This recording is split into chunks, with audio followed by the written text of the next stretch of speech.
இந்து முரசு நேயர்களுக்கு வணக்கம். நிறைய மன்னர்கள் இருக்காங்க.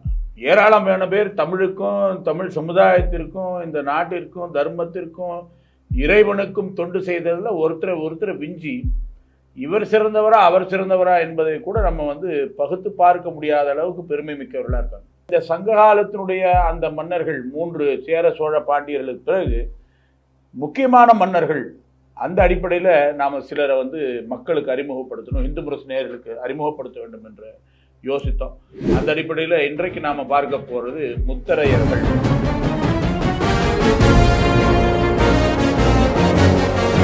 முத்தரையர்கள் என்று சொல்லக்கூடிய ஒரு மாமன்னர்கள். தமிழகத்தினுடைய தஞ்சை, திருச்சி, புதுக்கோட்டை இந்த பகுதியில் இருக்கக்கூடிய வளமிக்க காவிரியினுடைய பகுதியில் வாழ்ந்தவர்கள். ஆரம்ப காலத்தில் சிறிய ஜமீன்தார்களாக இருந்தார்கள் என்று வரலாறு சொல்கிறது. அதுக்கப்புறம் ஒரு 300 ஆண்டு காலம் தமிழகத்தினுடைய மிக முக்கியமான வரலாற்றில் மிக முக்கிய பங்காற்றியவர்கள். குறிப்பாக பல்லவர்களோடு சேர்ந்து சேரர்களுக்கும் பாண்டியர்களுக்கும் எதிராக போர் புரிந்தார்கள். நிறைய அரசர்கள் அந்த வழியில் வந்திருக்காங்க. அவர்களை பற்றிய செந்தலை கல்வெட்டு ஆய்வுகள் கூறுகின்றன. அதே போல அவர்களை பற்றி நாலடியாரில் முத்தொள்ளாயிரம் இந்த இலக்கியங்கள் சொல்கின்றன.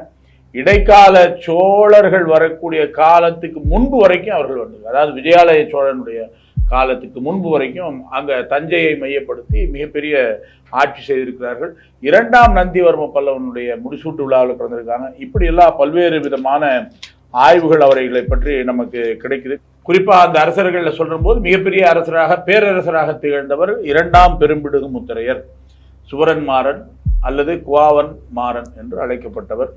இவருடைய காலம் கிட்டத்தட்ட 700 முதல் பொது ஆண்டுக்கு பிறகு 700 முதல் 705 முதல் 745 கிட்டத்தட்ட 40 ஆண்டு காலம் அவர் ஆட்சி செய்திருக்கிறார். 12 போர்களில் கொடும்பாளூர், மணலூர், திங்களூர் இப்படி பல போர்களில் நந்திவர்ம பல்லவனோட சேர்ந்து பாண்டிய சேரர்களுக்கு எதிரான போர்களை தொடுத்திருக்கிறார்.